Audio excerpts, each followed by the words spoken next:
Welcome back to the podcast. I'm Catherine Zach. This is the 40 portal, babe.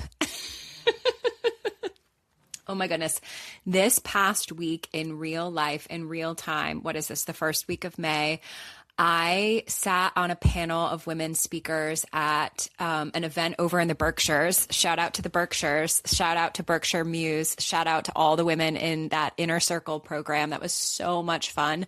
The panel was fantastic, and I can't wait to tap some of my fellow panelists for the podcast because they have incredibly interesting stories and some deep and vivifying wisdom to share. So stay tuned for that. But I got to sit in the room with real life women and share about the 40 Portal podcast. It was so much fun. And here's what I love about this podcast.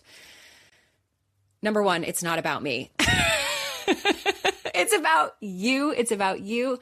It's about your stories. It's about our stories. It's about finding the universal in the little stories.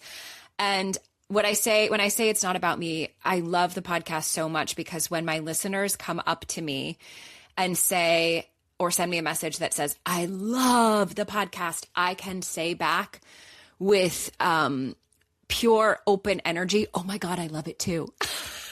Isn't it fabulous? Aren't these women spectacular?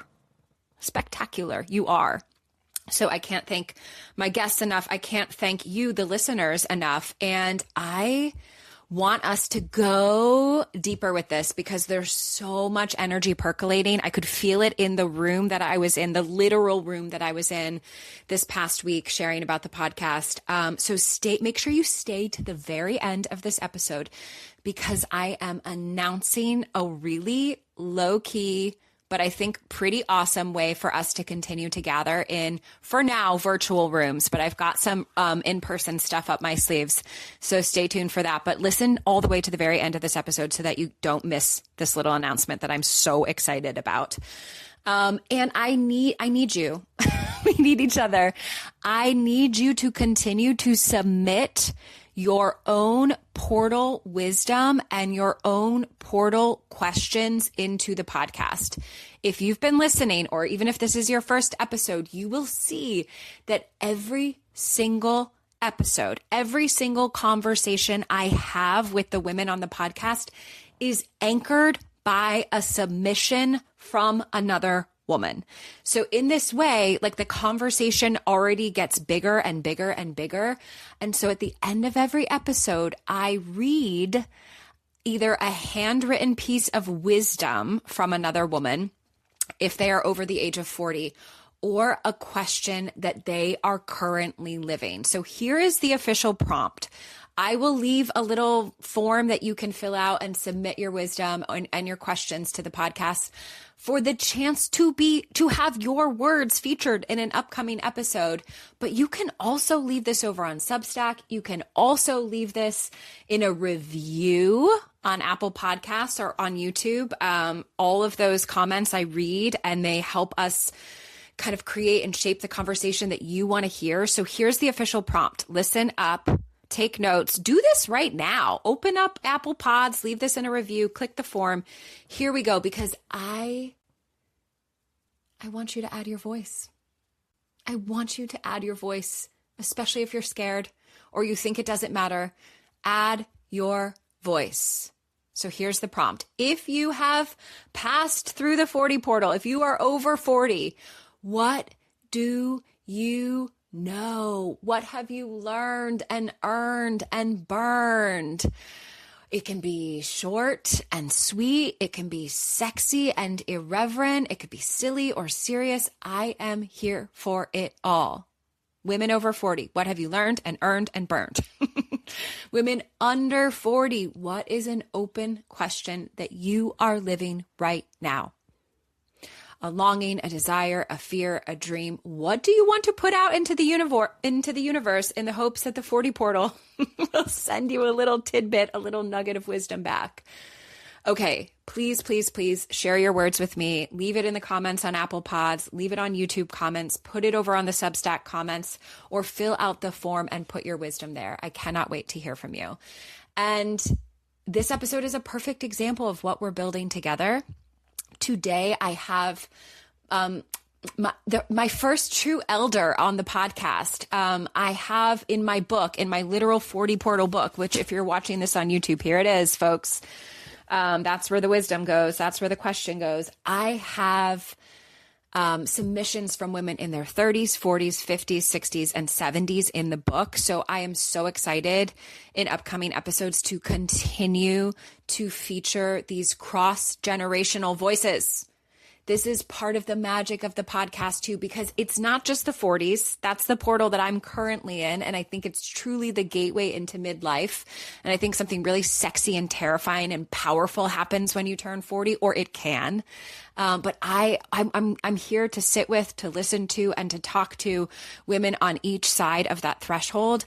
And the more diverse voices across the years, across backgrounds, all of it we can get, the richer and truer and more exciting this conversation becomes. And today, my guest is 65, and I was just blown away by what she offers and how she offers it. There is so much we can learn from each other, especially if we're at really different like mile markers in our life. So I know you're going to get a lot out of this episode too. Alicia was so generous in what she had to give. I am so grateful to have met her, to have our paths crossed, and to have her share her story on the 40 portal. So go ahead, dive in. Don't forget to submit your wisdom, your question, so we can keep these going. And stay tuned all the way to the end of the episode because I have something really cool to announce. I felt so lucky to be connected to you. We were introduced by a person who is we mutually know.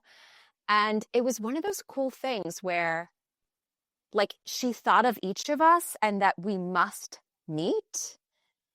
And whenever that happens, I don't know, there's something really powerful in that because I think it just, that relational, I think you should meet this person. And then you have this kind of context and you're like so curious, like, why are we, what do they see about it?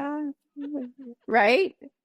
It's like a blind date that isn't a date, but it kind of has that sparkle to it.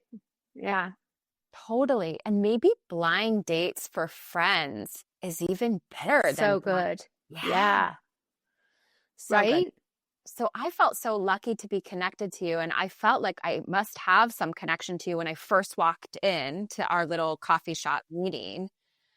And where you were. And I don't know, I immediately felt so at ease in your presence and so excited to just sit with you. It was very palpable. I felt the same way. Just, I really didn't care where it went. You know, it was more like, wow, cool person. And like just the way that you were telling your story and what you were building was really fascinating to me. And it was so easy to talk about ideas, like just the way that we just the way that we developed the idea I was pretty nervous. Like, I don't know what I literally had no idea what I was doing. And you just had really beautiful, simple ways of getting into a conversation that I'm typically just not good at. So I felt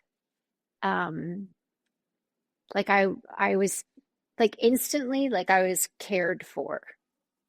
And it was just like magical, you know, like, oh, this is going to be amazing.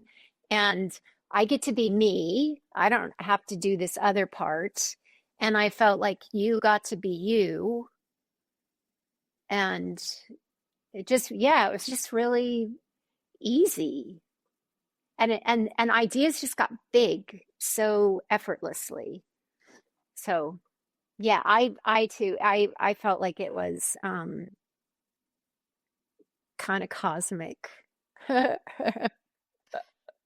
I just love, I have so many questions I want to ask you right now, but I just love that we could meet each other for the first time. We could be strangers. And to give people some context, like you were in the process of launching a book. You had written a book, and it's a beautiful book. I have it in my hands.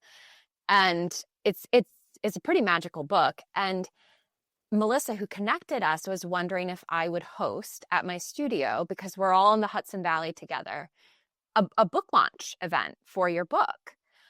And so there was like a business possibility there. Right. Right. A reason. Yeah. But I love how you said two things among many, that you said you were kind of open, like you didn't have any expectations, like it didn't need to go anywhere. And then you said, and it was kind of cosmic. And so I just love that two people could be meeting under this pretense of like a potential business collaboration, but we could be ourselves, not have expectations, and it could be cosmic. Like, how? Right. And I don't know, personally, that's when, to me, it feels like I want to invest myself.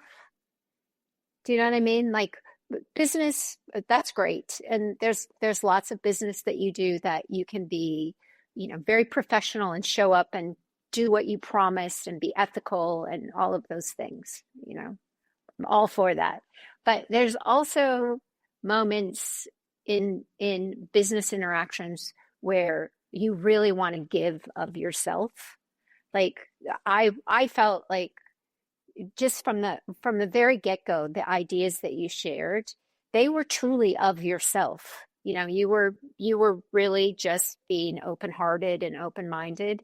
And I felt like I wanted to meet you in that way, like to not be guarded and to not be like, well, this is my book and it's going to go my way or something like that. It's like, no, I don't know.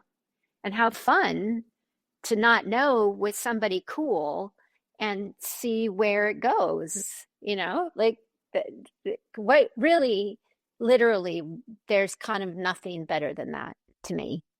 So good. I wonder, so I'm curious, has it always felt like that is a possibility for you, or is that something that you grew into over time?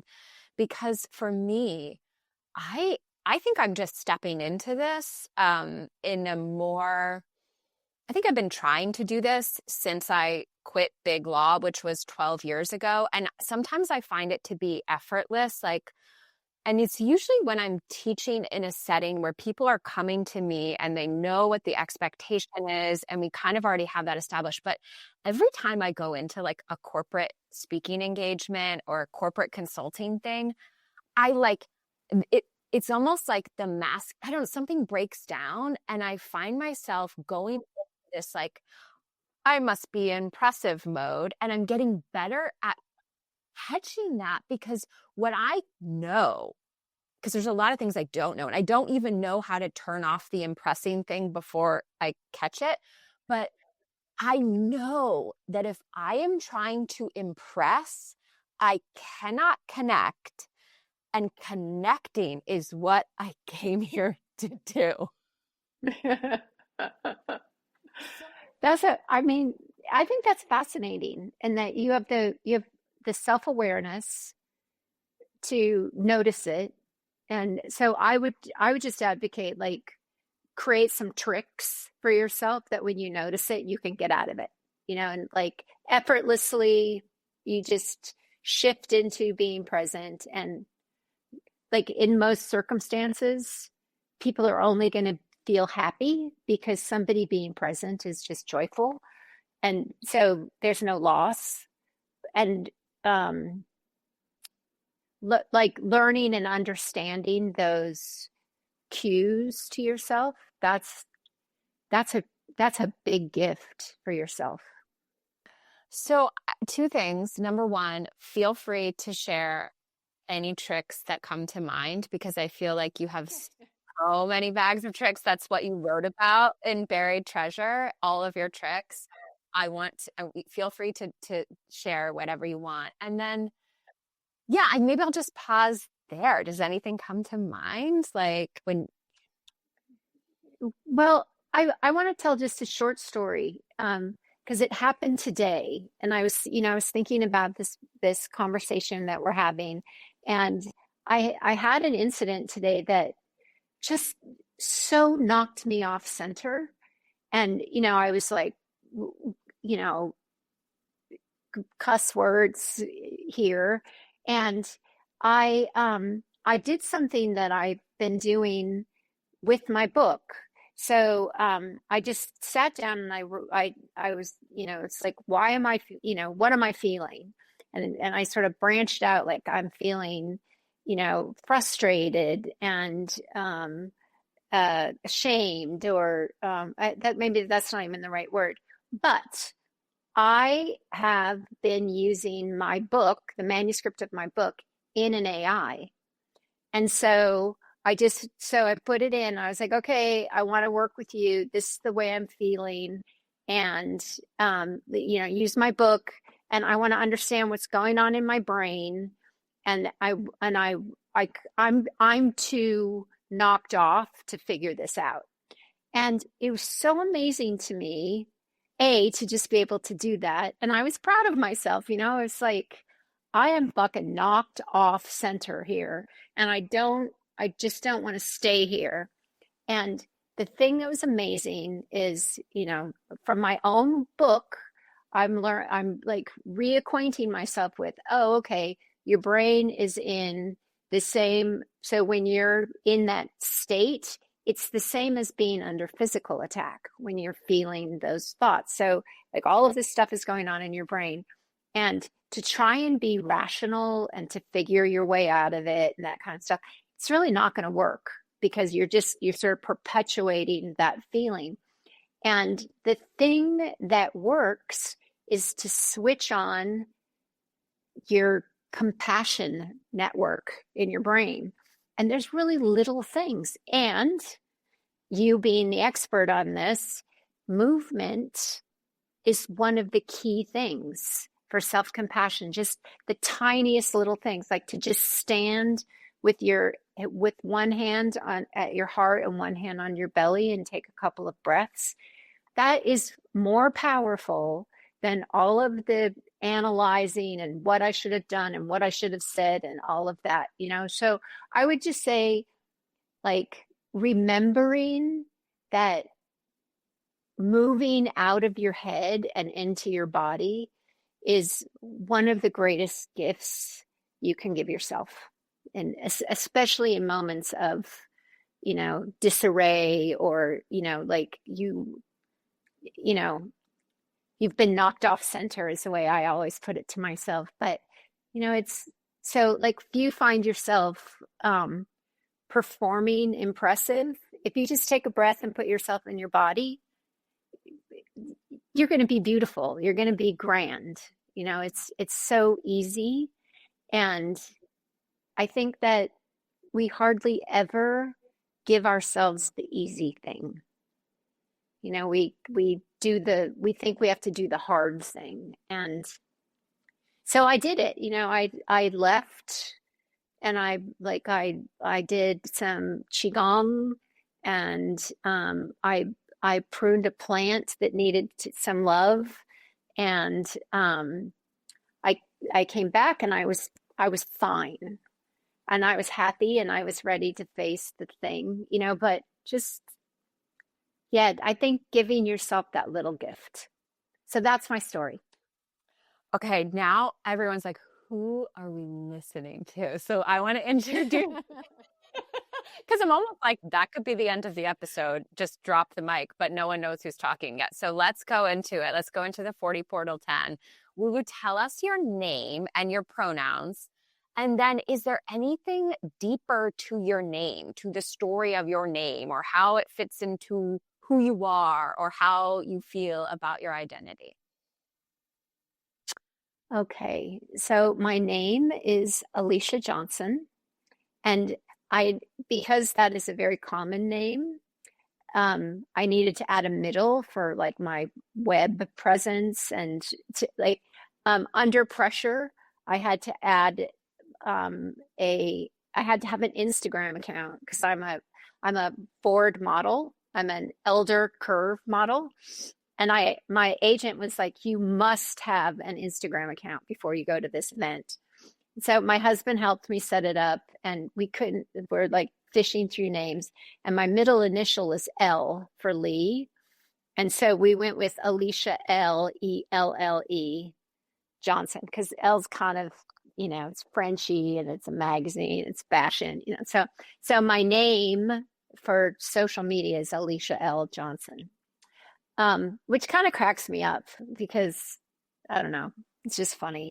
But I've always really liked my name, Alicia. I think it's pretty, and also nobody knows how to say it because it's spelled Alicia, and so it's, you know, depending on where you are, it's uh, it gets pronounced different ways. So I often just go by AJ. I'm trying to remember what it is in Italian and Portuguese. Alicia is an anchovy, I think. So I'm a little fish, very flavorful. I'm pure umami. Um, so yeah, I like it. I don't know. I've always felt really happy. Like in my family, I'm the only one that has. I was born in Southern California, and I think it's a Spanish name, and I think that maybe my parents just picked it because they were really happy. They all moved there. So anyway, that's my name. It made me laugh because you and your husband were so like strategic in that creation. And I created my Instagram account when I was like 20, like I don't know, it was before Instagram became this tool. It was still very much like a social platform where people took pictures of their salads. And my nickname from my sisters is Kathy Pants. And so like my handle was like Kathy Pants 85. And then like 10 years into having Instagram, where I was like, people are actually using this for business. And I kind of am too. I was like, oh, I don't think I should be Kathy Pants 85. I shouldn't be Kathy Pants anymore, especially 85, right? Like So it's that silly. Kathy Pants 85 takes you to such a particular type of pants too, right? Oh, yeah. Like, what are you picturing? Right. Right. Well, like I'm actually picturing a completely different generation of pants, but I've got it all wrong. But what immediately came to mind was it would be Kathy Pants. You weren't even born then, I bet. What year would that have been? Like 77. And there were these jeans that were must have, and they were a little bit high waisted chemin de fer. They were very fancy. So yeah, very fancy Southern California girl jeans. I want a pair. To be I on the bet list. you know what? I bet you they're on the eBay. Yeah. You should Okay. check them out. They're cute. I'm gonna look. They're super cute. I'm gonna look. That's so good. Okay. Next question is, how would you introduce yourself if like job titles, resumes, accomplishments weren't like what you led with? We can get there eventually, but what would you say below, beyond, beneath your life on paper? It's funny because it's a little bit of a portal right now for me. Like what my role is.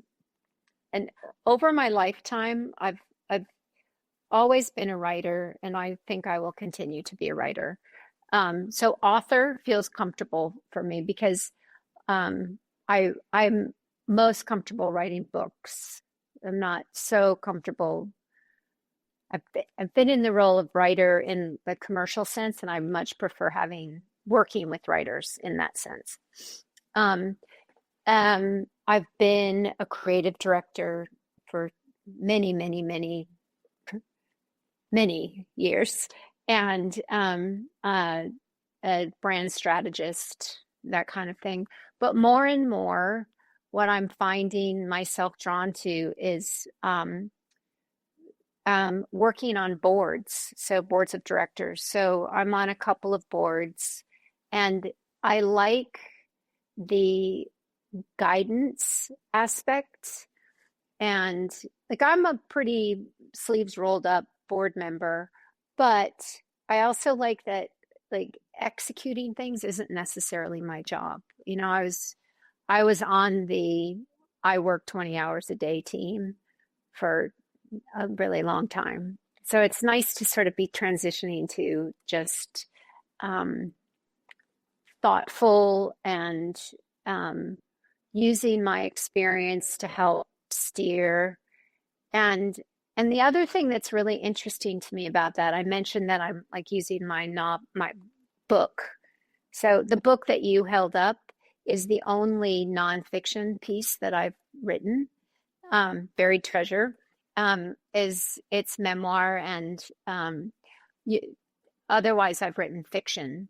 And so I mentioned that I'm using AI with it. I put the manuscript into AI, and I can just sort of I can use my own book as a tool, because the book has tons of neuroscience and its actions, and so I'm really, really dedicated to understanding using AI and the opportunities that it holds, and then helping shape ethics for companies to ensure that it's used well. And I'm working on a project right now that it's not public yet, but it's building AI that is for the public good, and that, you know, culture needs the best minds and the best imaginations and the most ethical people working on AI, because it is happening. We are using it. It's like cars. Like, if you stand on the side and say, no, I want to stay with horses, a Ford's going to knock you over. It is what's happening. So I think being dedicated to it being deployed well and in service of humanity and in service of our earth is good, important work. And in that book, Buried Treasure, one of the things that I talk about is I found a definition of hope that really spoke to me. I'd been like forever in these like sort of tussles about optimism and hope, and I feel like they're such different things, and they get used interchangeably. And hope is, to me, when there's something that you identify and understand to be important enough to you to do the work. So, something big. And optimism is something that you kind of, it's a wish in a way, and if it doesn't come true, like, oh, well, you were optimistic about it. But I was in another, seems like I'm always in this debate, but I was in another debate about hope and optimism, and I got sort of sidelined on, well, I don't want to debate semantics. And so I actually finished doing the neuroscience research on it. And so then, what your brain does in a state of optimism, it's really fantastic. It brings on like all of your imagination and creativity, and, you get lots of dopamine, but it never switches over to your prefrontal cortex or into planning and, your executive functions. So you can be optimistic about all kinds of things and get super creative about it, but it's that switch into actually doing something about it that turns it into hope, and then that activates your sense of personal agency. And so the main thing on that that research is that the people doing research on optimism and hope, they feel that there's a sort of danger to optimism, because when that optimism fades, it's a kind of a slippery slope into hopelessness. And hopelessness is deep sense of no personal agency, and it's um the blah blah. There's I could go on and on and on, but so I forget where I even started. Sorry, but anyway, I am a big believer in hope. So I know what it was. You can keep it or edit this out, but I do remember my circle. I was talking about AI, and I feel like working with AI is there are many things to be scared of. There's a lot of doom around it, but it is a tool that exists, that we are using, that will continue to evolve. And I am hopeful in the sense that I feel like I have personal agency to channel ways that it's used, and particularly at the board level to help write ethics around it and guidelines around it, so that it's keeping people at the center and what is best for all of us in mind.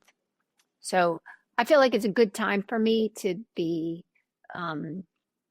bringing my perspective on hope to that big, really big challenge. It's going to change our lives for sure. It's changed mine in many, many, many positive ways, and I know that it's very scary for some, and that like one of the things that I'm working on, I watch what's happening in AI and AGI and all of that. The way that when during COVID, one of my projects, I needed to report weekly to my client. So we were rolling out a new product in the United States, a car in North America. And so I had to report weekly on what was happening in the markets that we were supposed to be going into. So it was really mind-numbing, heartbreaking work to be deep into the details on so much of that. So I'm a little bit that way on AI because of this one project that I'm working on, but I do remain actively hopeful about it. Is hope the one that you define as the good worth working for? Yes. Yeah. Yeah. That's right. Yeah. Well, I'm happy that you are in this position, and it makes sense to me because of I want people exactly as thoughtful as you in this realm, and as caring and careful. But I was super reluctant to use AI at all, but you were the one who got me into it. You introduced me to my AI boyfriend, Claude, who I still use. Yeah. We're still dating. We're still dating. I call him my boyfriend. But I didn't know that you were continuing on in that work, but it makes such good sense. And I love that that's you, because I was kind of the one who was going to get run over by the Ford, on the side of the road, because I was like so avoidant, but I love the symmetry there. It's so good. So important. I want to know if you will tell us how old you are and how old do you feel? I am 65. I turned 65 in August. How old do I feel? I when people ask me, I sometimes I have to think about it. My fallback answer, I'm 36, or sometimes I think, I think I'm in my 40s. So I don't really have a fixed age in my mind. I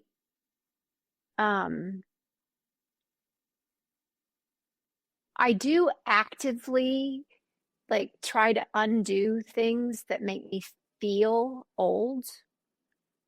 I mean, I don't have any problem that I'm 65. I'm psyched, wow. My mom always said that growing older beats the hell out of the alternative. And, so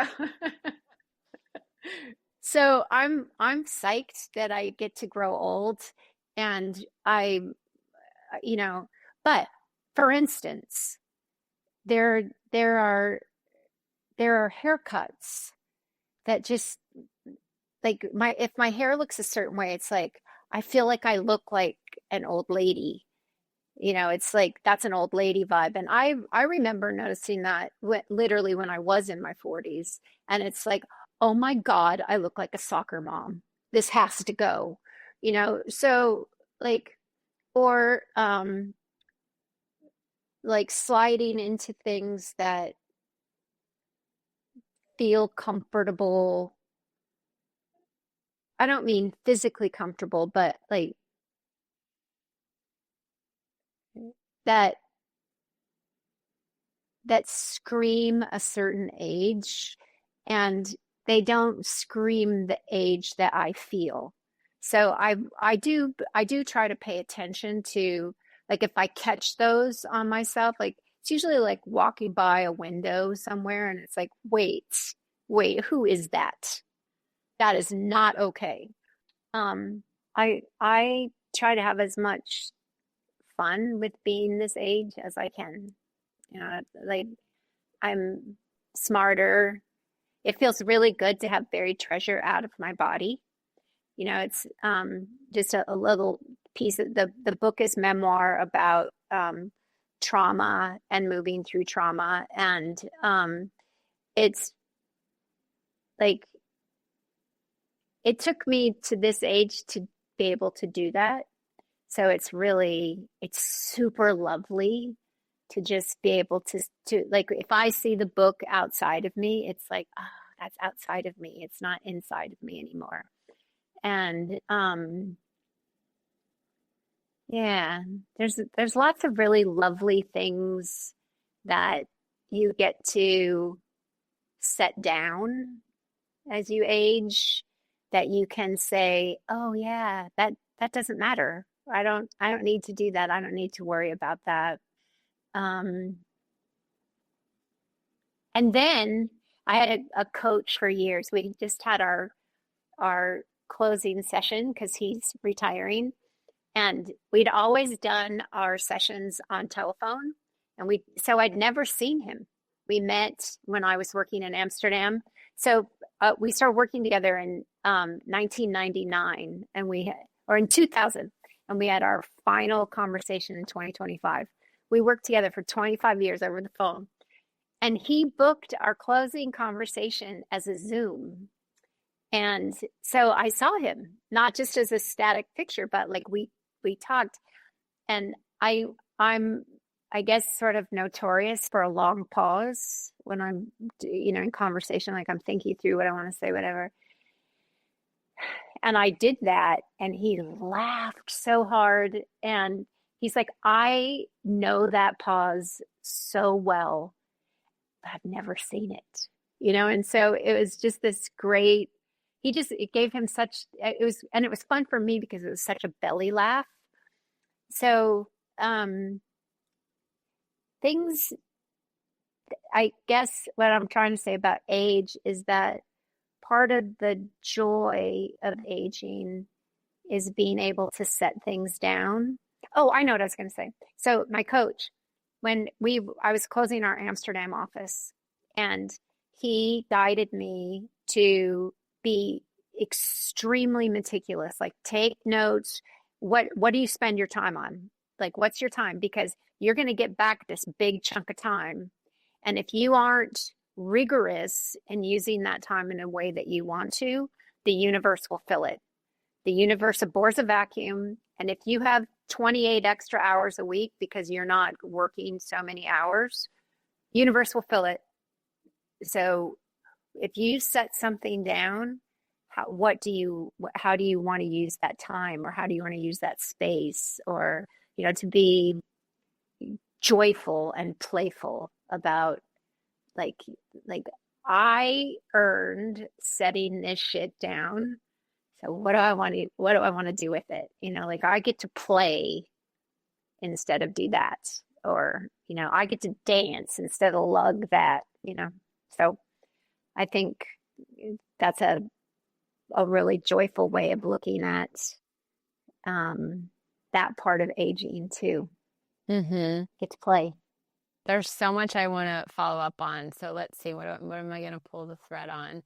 I mean, I think it's fascinating to be someone who is 25 years your junior, that like, because I have this split time. I had part of my life, certainly my childhood, my adolescence, and my young adulthood, and even the beginning of my career when I was practicing law, where the world was not as it is today in terms of its virtual impact. And so I can remember, not having a smartphone. I can remember having a BlackBerry when I first started working. And so I do remember like that I would have been talking to people at my law firm, clients, on the phone and not in a video conference. But I just think I think it's probably, that was a little bit of a moment for someone to be like, you listening, who's maybe closer to my age, to think you worked with someone for 25 years over the telephone. But there's something there for us, like this reminder of like, oh, right, so much of humanity has not been like navigating the visual and virtual complexity that we are today. So there's that. I just think hearing that is really helpful for my perspective. Another thing that you said about that exercise, and I remember reading about it in the book, where your coach said, you better know what you're going to put there because, and as you said, the universe abhors a vacuum. I think many women, or maybe just me in midlife, I feel like we're filling our time so much that I'm really curious about more vacuum space. Like, but if you, so there's a, like every calendar person will say this, is like, block the time that is for like you block an hour and put have fun. Where if you don't block that hour, something's going to go in there, like, oh, somebody called, can you do this? Like, oh, yes, I am available to pick up the kids, or, whatever. But if there's something blocked in your calendar, you're less likely to just like, oh, yeah, okay. Or like, but when I was looking at it, the biggest thing that I put out of those hours was sleep, because I was literally sleep deprived. So I don't mean like fill it with activity necessarily, but fill it with something that isn't the outside world,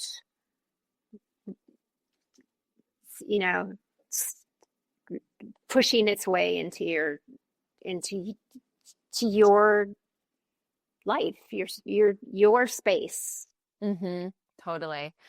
You were kind of touching on this, but one of my questions is, what is one narrative or story or script that you were given about a woman your age now? And how does that, are you living that? How does that feel for you actually being at your age? I don't think there is. I can't think of, I remember when I was a kid watching my aunts and my grandmother. But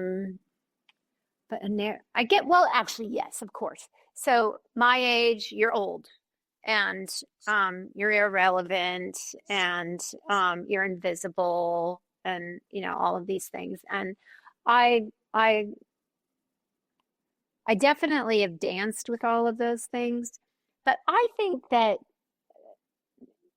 I don't know. I think that that's your own frame of mind, like kind of why I watch for, like that haircut makes me look old. Not that I don't have a problem with, I have wrinkles, I've got it all, but like it's like a state of mind old. Then that, no, like I don't want to be old, invisible, irrelevant, all of those kinds of things. So I do think that that's a constant narrative. And one of the narratives that I've pushed up against quite a bit, is that, so like when I was in my 20s, I also modeled, and I was a large size model at the time. So it was super new, though, you know, it was pretty, you know, I can't think of a word. But anyway, it was during the period of heroin chic. So like models were like really sickly thin, you know, and like, and the whole idea of that saying you can never be too rich or too thin was, you know, everywhere. And so now, being an elder curvy model, there's lots of appetite for older models, but they're all stick thin. Like, I mean, like it's sort of back to the 80s. And I feel sad. I take criticism for this, but I feel sad that so many have had so much plastic surgery. You know, like I think if you want to have plastic surgery, do it. You know, if you do whatever you want to do. But I think that it's good for us to have role models who are as they are.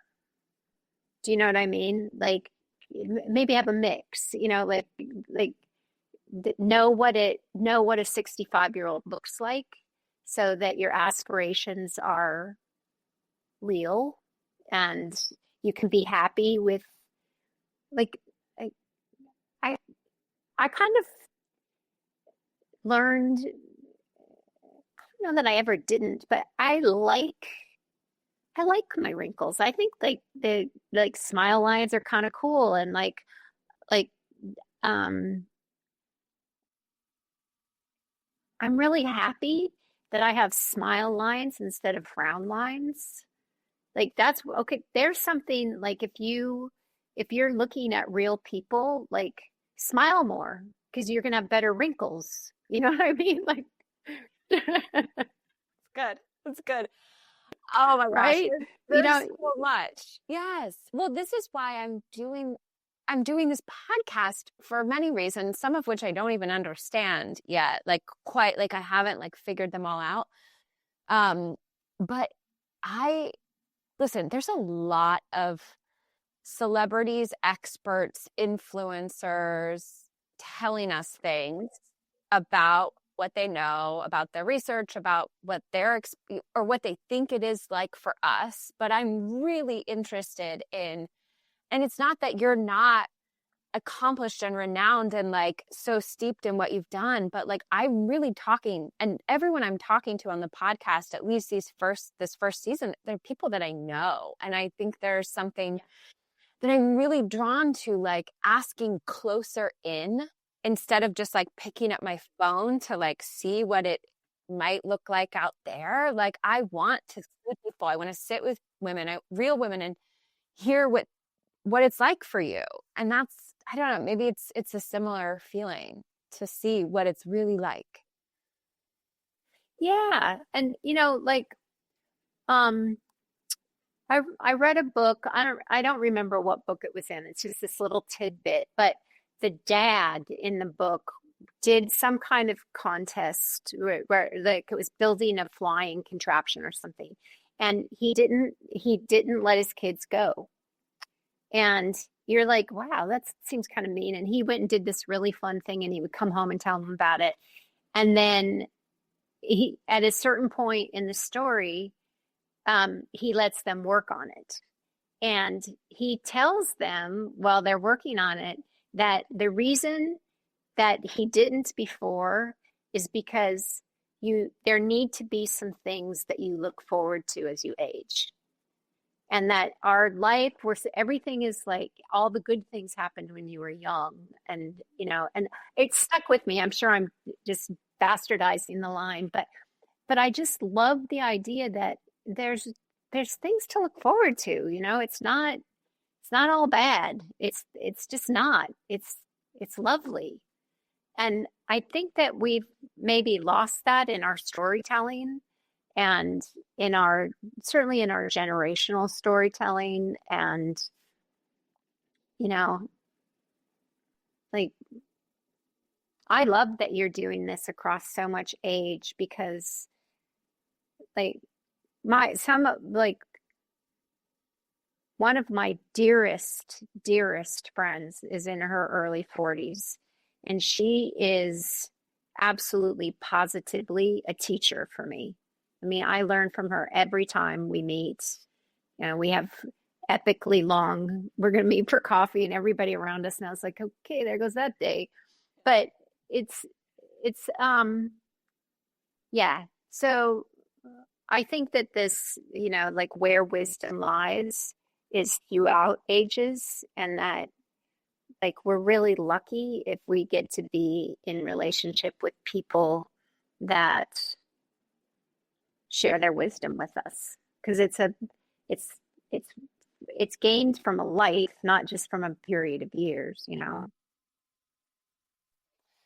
Yes, I do. It's part of this project too. And there's so many places I want to go, but I'm wondering if you could tell us, because, I also started this podcast because I'm just frankly obsessed with turning 40. And it's just I am so curious about it. I do feel like so much got shaken up. And I was talking to someone the other day and I was like, when I turned 30, it felt less. And I was just like, oh, I'm out of my 20s. Like it was less, I don't know, just had less potency to me. But do you remember how did you feel about turning 40? Like, was there a preconceived idea you had, or what was it actually like?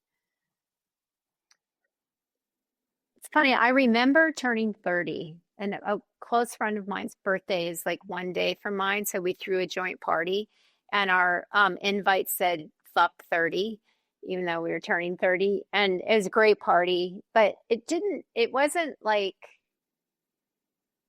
you said, it didn't seem that it's like, oh, I'm not in my 20s anymore. And that seems kind of weird, but it didn't seem that old. 40 felt more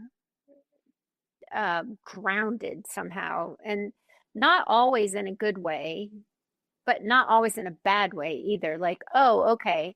And then shortly into my 40s, we took a very big job. So, as I've said, my husband and I are creative collaborators, always have been. We took a very big job in New York City at a big global agency.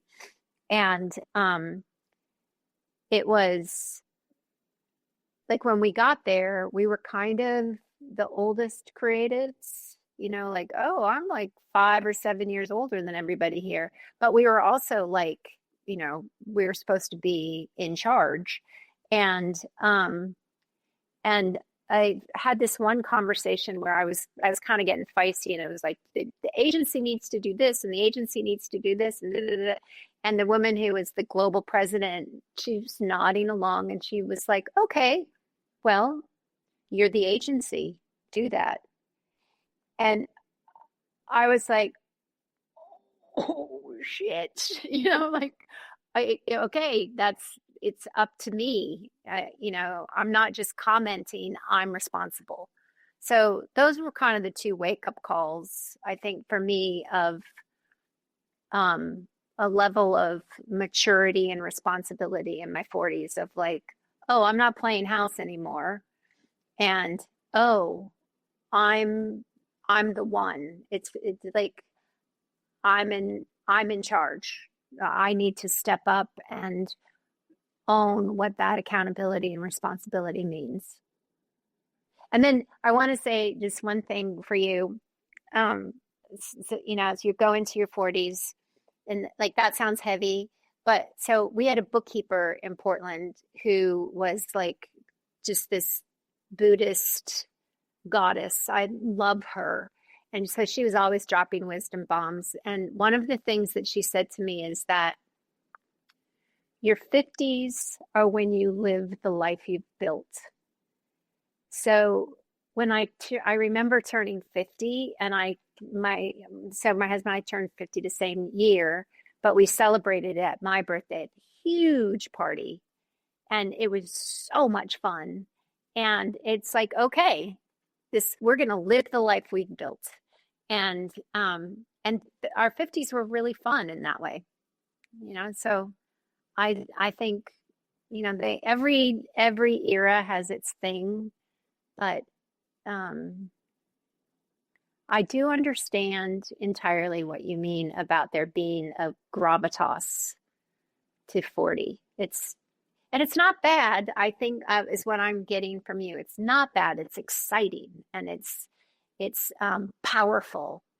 It's like belly energy or something, right? Like grounded and forceful, and it's great.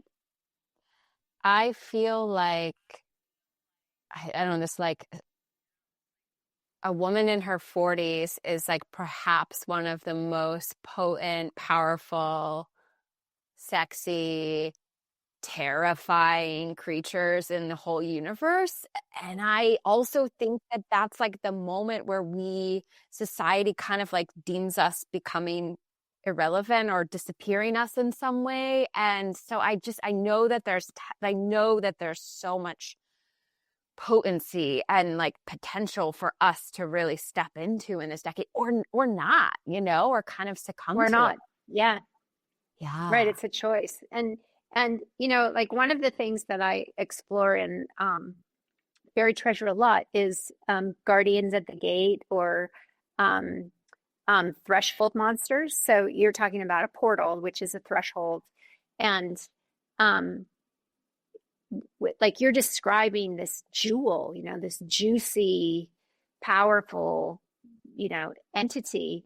And so by nature, there's going to be a lot of guardians at that gate, like a lot of um, uh, monsters that are like, are you sure you want that? Are you strong enough to do that? And society, like, no, you don't get to go there, that kind of thing. And one of my favorite things about let's call it a portal guardian, is that like in classical mythology, they often, they're fierce and they're monstrous and everything. They're putting up a hand, stop, don't enter.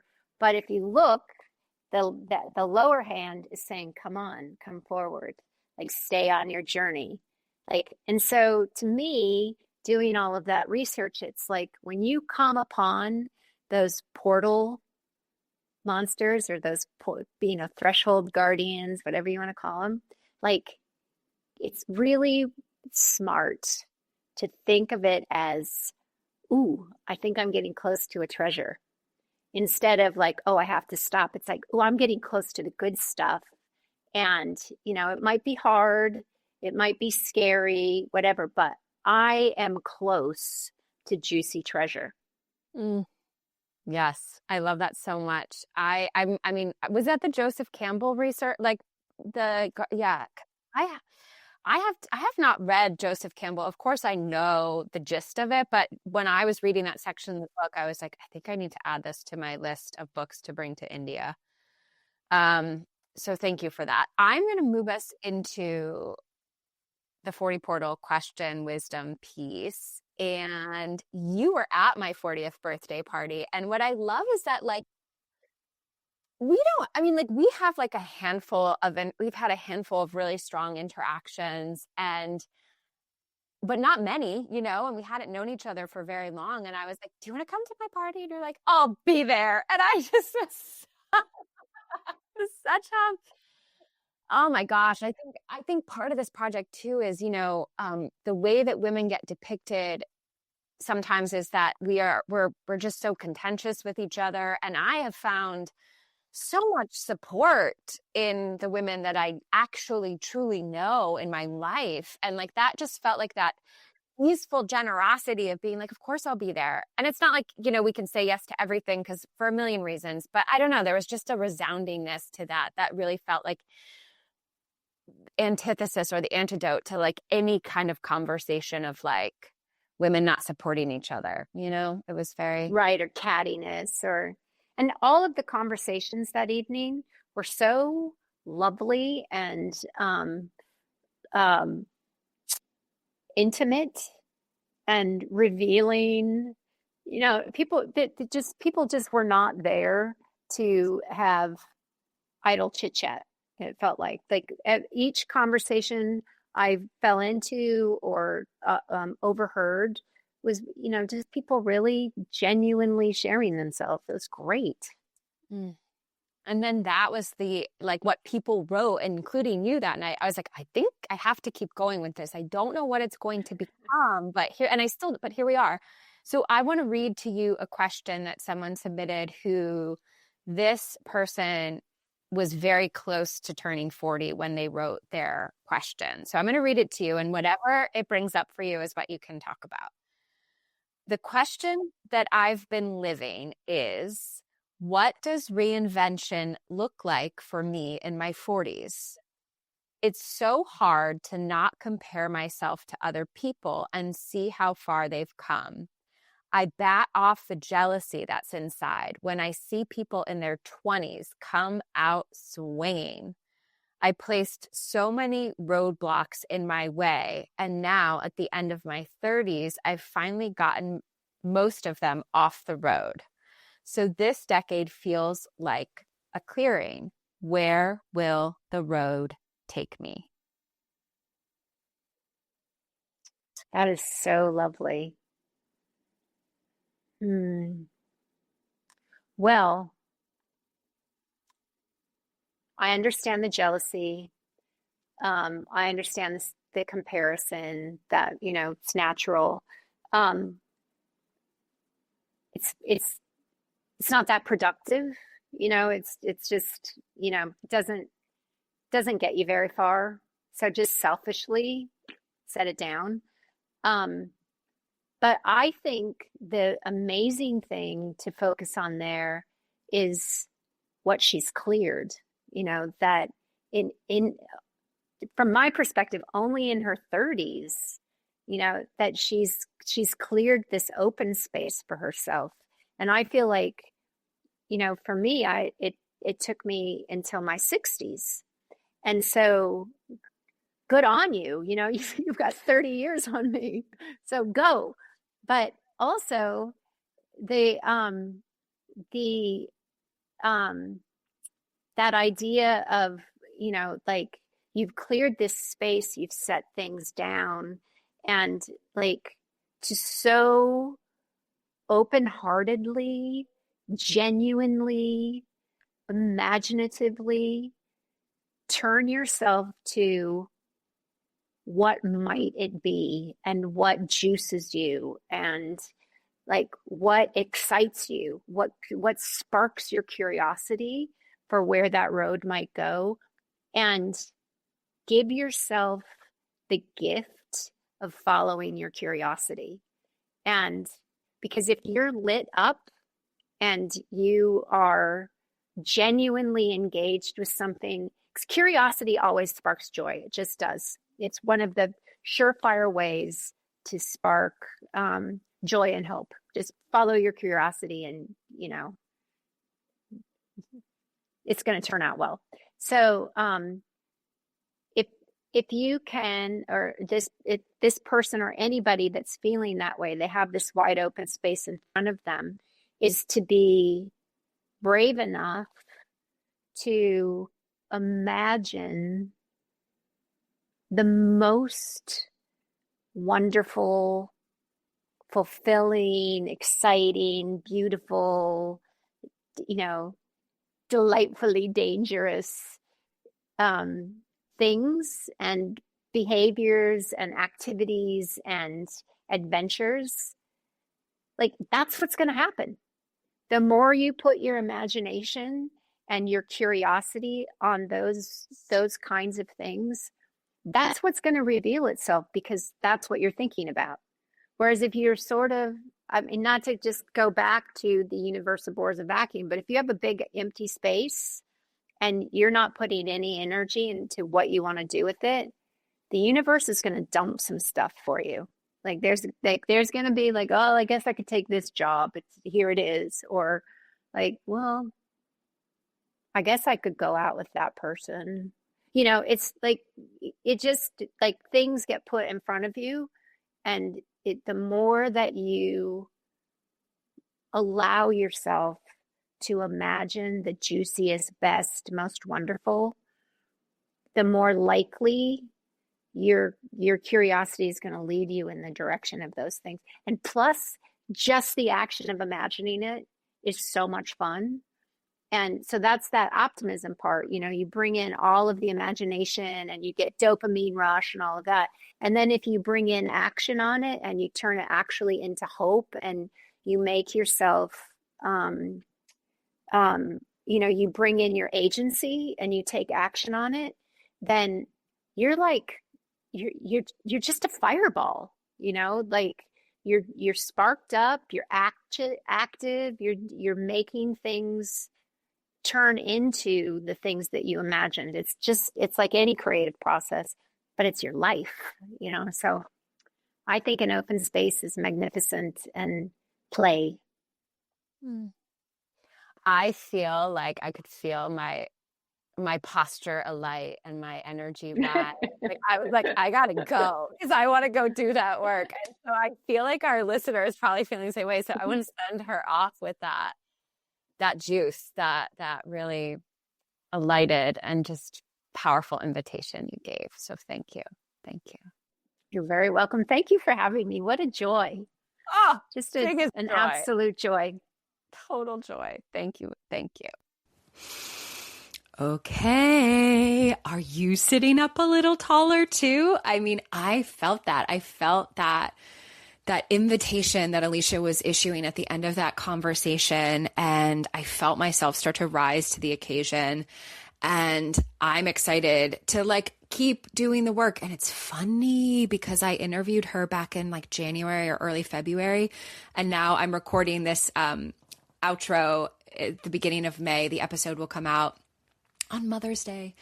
And, oh my gosh, so much of the stuff we talked about in that episode then, I did not even realize that it was about to come for me in real life. And I think this is part of the process of transmutation that is the 40 portal, that is the fucking 40 portal, is that we can talk about these things, we can think about these things, we can meditate on these things, we can take these things into therapy, and then we will encounter, as Alicia said, those portal guardians, those threshold monsters, with the one hand saying beware, and the other hand saying, come on in, because yes, there's some crazy work for you to do here, but the only way through is through.